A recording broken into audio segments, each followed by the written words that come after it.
Math class में आप सभी लोगों का स्वागत है। आज हम सेकंड सेमेस्टर में चर्चा करेंगे मासा एवं लासा। मासा एवं लासा जो कि आपका पहला ही सिलेबस है मैथ का, तो इसमें हम सबसे पहले टॉपिक उठाएंगे मासा। मासा का मतलब क्या होता है, इसको हम 0 से लेकर 100 तक लेकर चलेंगे ताकि आपको कहीं भी समझने में कोई दिक्कत ना हो। देखिए हम मासा लिखते हैं, मासा। अब सबसे पहले मासा लिखे हैं तो ये जान लें कि मासा का मतलब क्या होता है। ये शब्द का शॉर्ट फॉर्म है।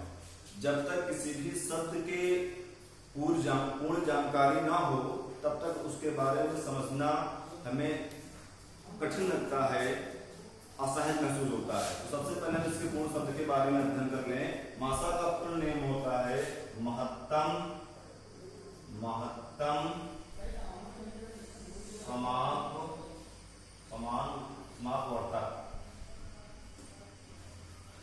वर्तक।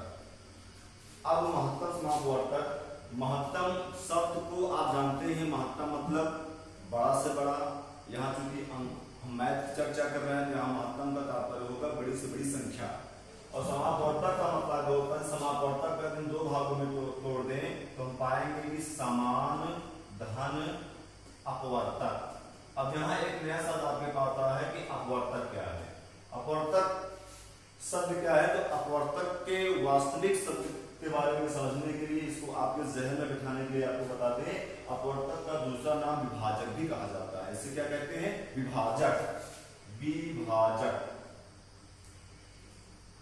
अब विभाजक क्या है? विभाजक का मतलब यह है कि जब कोई भी संख्या किसी अन्य संख्या को पूर्णतः काट दे। पूर्णतः काट देने का मतलब है किसी भी संख्या का पहाड़ पड़ने के बाद वह संख्या यदि उस कट जाए तो उसको हम विभाजक कहते हैं। एग्जाम्पल में हम ध्यान दें, जैसे आपका 12 है तो 12 का जो विभाजक कौन कौन संख्या होगा, 12 किससे किससे कटेगी, 1 से कटेगा, 2 से कटेगा, 3 से कटेगा, 4 से कटेगा, 5 से नहीं कटेगा। क्योंकि 5 के पहाड़ा में 12 आपका नहीं आएगा।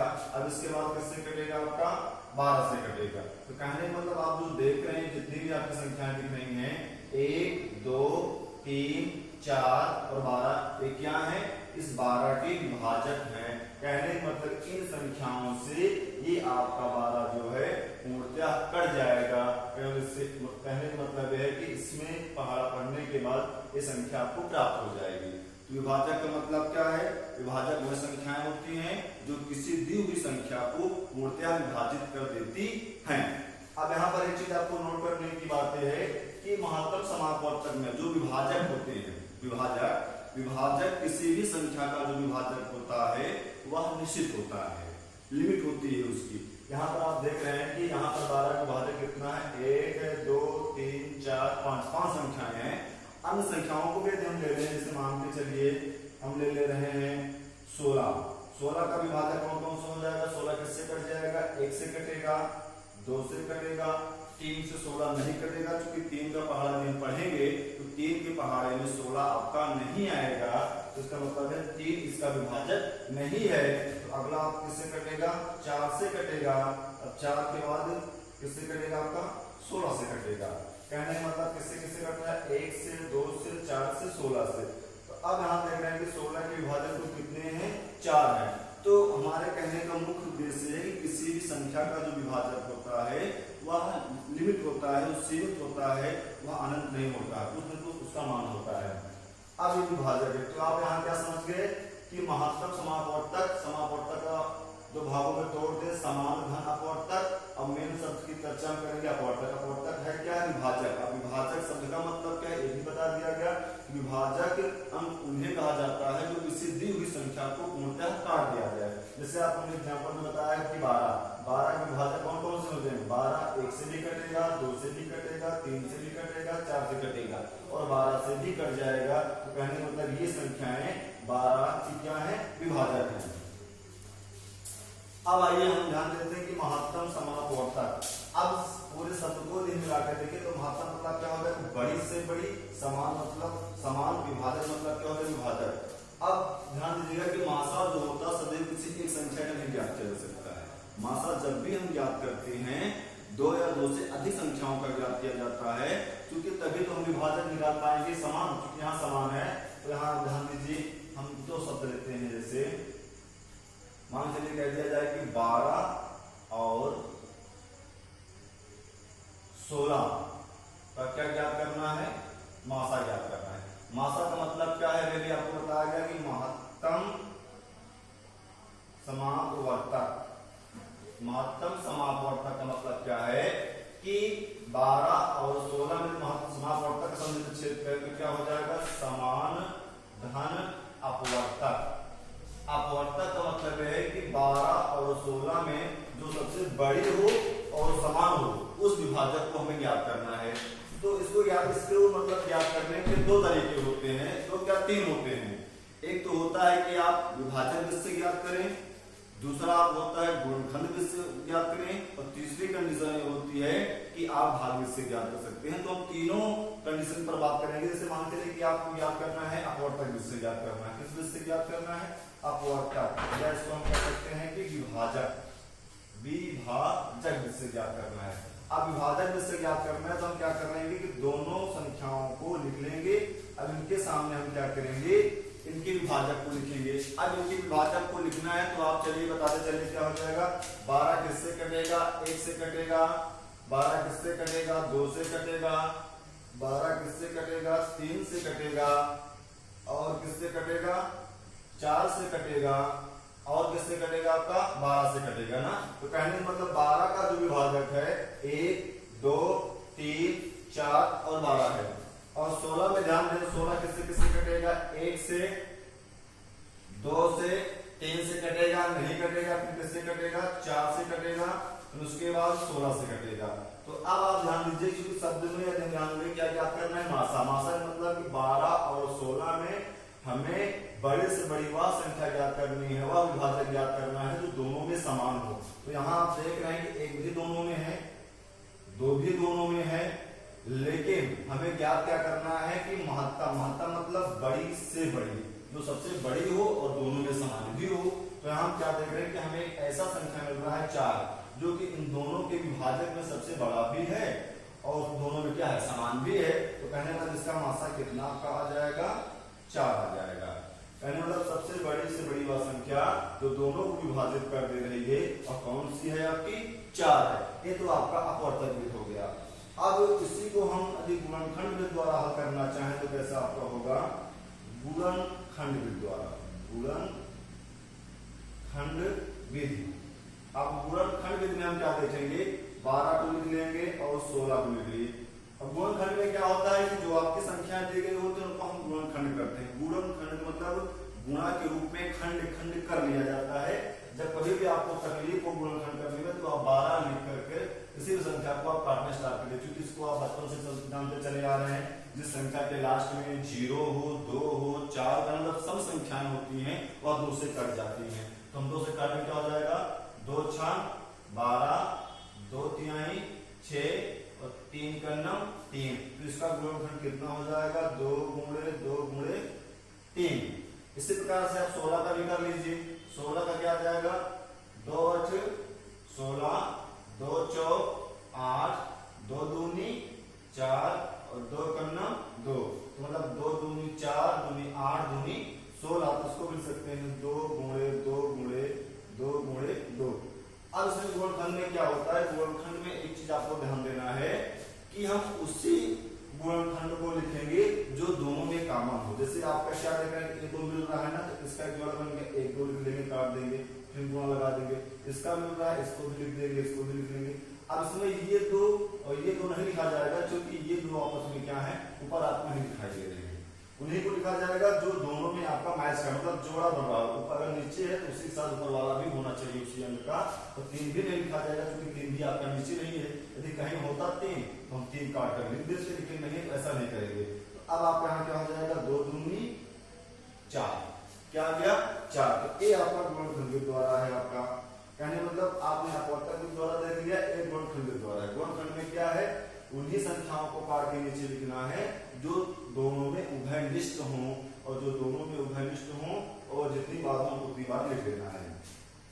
अब तीसरा आपको कंडीशन ये बनता है कि भाग विधि। भाग विधि से कैसे भाग करेंगे? भाग विधि। भाग विधि में क्या होता है, हमेशा बड़ी संख्या को छोटी संख्या से भाग कर दिया जाता है। जैसे आप यहां से क्या देख रहे हैं, 12 और 16 में कौन बड़ा है? 16 बड़ा है, तो 16 में क्या करेंगे हम, 12 से भाग कर देंगे, तो 12 का पहाड़ा 16 में कितनी बार जाएगा? एक बार जाएगा। अब यहां ध्यान दीजिए, यहां कितना का आएगा? 4, 6 में से 2 जाएंगे 4, 1 में से 1 जाएगा, कुछ नहीं।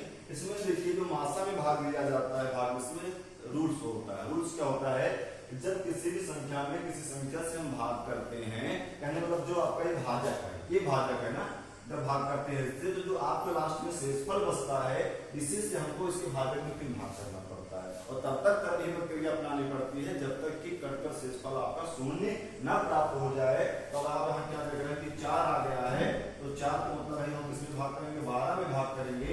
यहाँ कितना आपका आ जाएगा? 4 तिहाई 12। अब यहाँ जब काटेंगे कितना जाएगा? यहाँ भी 0, यहाँ भी 0, तो आपका मासा कितना जाएगा? 4 आ जाएगा। तो हम यहाँ क्या देखें कि मासा की तीनों भी कंडीशन में आपको जो मासा आ रहा है वह 4 आ रहा है। कहने मतलब विभाजक विधि से भी, गुणनखंड विधि से भी, और आपका भाग विधि से भी।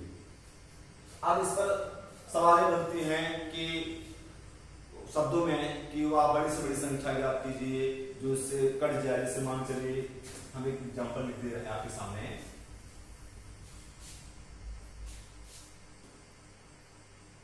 वह बड़े से बड़े माप बताइए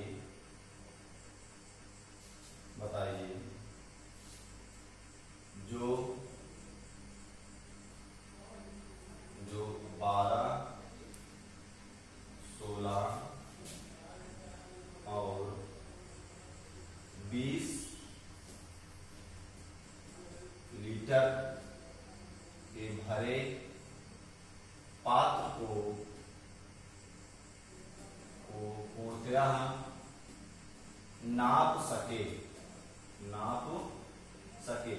अब इसमें क्या करना है कि वह बड़े से बड़े माप बताइए जो 12 और 16 और 20 लीटर के भरे पात्र को पूर्णतः माप सके। कहने मतलब पात्र में कुछ भी हो सकता है, आपका दूध भी हो सकता है, पानी भी हो सकता है, इनमें कोई भी लिक्विड हो सकता है। तो यहाँ क्या ध्यान दे रहे हैं कि शब्द को पढ़िए, बड़े से बड़े माप कह रहा ना। अभी हमने मासा में क्या बताया? महत्तम, मतलब बड़ी से बड़ी संख्या। तो यहाँ से हम क्या करते हैं, हम ये ध्यान देंगे कि वह संख्या कौन सी होगी तो तीनों को डिवाइड कर दे और सबसे बड़े की बड़ी भी हो। तो इसको आप चाहे जिस तरीके से ज्ञात कर लीजिए, चाहे अपवर्तक विधि से ज्ञात कर लीजिए, चाहे गुणनखंड विधि से ज्ञात कर लीजिए। हम आपको कैलकुलेशन करके दिखा दे रहे हैं। जैसे आपका है 12, 16, 20, तो 12 किससे किससे कटेगा? 1 से, 2 से, 3 से, 4 से, 12 से कटेगा। 16 किससे कटेगा? 1 से, 2 से, 4 से, 16 से कटेगा। अब 20 के विभाजक क्या हो जाएंगे? 1, 2, 4, 5 और 20 से कटेगा। अब इस पर आप तुलना करिए कि कौन ऐसी संख्या है जो सबसे बड़ी भी है और सब में है भी हो। तो इसमें हम क्या देख रहे हैं कि 1 है, लेकिन 1 से बड़ा 2 भी है। 3 सब में है नहीं, 4 सब में है, और जो सब में है उनमें सबसे बड़ी भी है। तो कहने मतलब इसका मासा कितना आपका आ जाएगा? 4 आ जाएगा। तो 4 से हम ऐसा आपका बड़ा पात्र होगा जो हम 12 को भी नाप सकते हैं, 16 को भी नाप सकते हैं, 20 को भी नाप सकते हैं, क्योंकि 4 12 में 3 बार जाएगा, 16 में 4 बार जाएगा और 20 में 5 बार जाएगा। अब इससे को यदि हम हल करना चाहें गुणनखंड विधि से, तो गुणनखंड विधि से आप करके देख लीजिए क्या आ जाएगा। 2 दूनी 4, 4 तिहाइयां 12, 2 दूनी 4 दूनी 8 दूनी 16, 2 दूनी 4 और 4 पंचे 20। अब इसमें आप ध्यान दीजिए कि ये तीनों में मैच कर रहा है, काट देंगे नीचे क्या लिख देंगे 2। ये भी तीनों में मैच कर रहा है, क्या लिख देंगे 2। अब इसमें देखिए ये 2 अब पहले दिख रहा है आपको, सिर्फ इसके अलावा ये 3 भी नहीं दिख रहा है, ना 5 दिख रहा है। कितना आपका आ जाएगा? 2 दूनी 4 आ जाएगा। तो इसका मासा कितना आपका आ गया? 4। ये आपका हो गया गुणनखंड विधि द्वारा। अब आपको दिखा दें भाग विधि द्वारा क्या होता है। भाग विधि में क्या आपका है? 12, 16, 20। 12, 16, 20 है, तो इसमें किसी भी दो संख्या को आप उठा लीजिए, उनमें दो आपकी जो छोटी होंगी उसमें बड़ी को भाग कर दीजिए और छोटी वाले से देखिए हम क्या ले रहे हैं 16 और 20। एक कोई जरूरी नहीं है 16, 20 नहीं, आप 12, 16 भी ले सकते हैं, आप 20, 12 भी ले सकते हैं। एनीवन कोई दो संख्या को उठाइए और उनमें जो सबसे छोटी हो उसी से बड़ी वाली संख्या में भाग कर दीजिए। जैसे हम 16, 20 से ले रहे हैं, 16 से हम 20 में भाग कर दें तो आप क्या देखेंगे कि 16 को पहाड़ 20 में कितनी बार जाएगा आपका, एक बार जाएगा। तो 16 को पहाड़ 20 में एक बार जाएगा, शेषफल कितना आपका बचेगा 4। तो फिर क्या करेंगे वही प्रक्रिया 16 में भाग करेंगे, तो 16 में कितनी बार जाएगा 4, 4, 16 शेषफल 0। अब चूंकि यहाँ पर दो अंक थे, यहाँ पर कितने अंक है आपके हैं 3, तो जो दो अंकों में जो आपका मासा आता है उससे से हम तीसरे वाले अंक में भी भाग कर देंगे। तो आप क्या देख रहे हैं कि तीसरा वाला अंक क्या आपका शेष बच रहा है 12 बच रहा है। तो 12 में हम जब 4 से भाग करेंगे तो कितना आपका आ जाएगा 4, यानी 12 शेषफल 0 आ गया। तो कहने का मतलब मासा आपका कितना हो गया 4 आ गया। तो तीनों कंडीशन में आपका आंसर क्या आया है 4 आया है। तो बस आज यहाँ तक, कल हमने इस चर्चा करेंगे लास्ट का।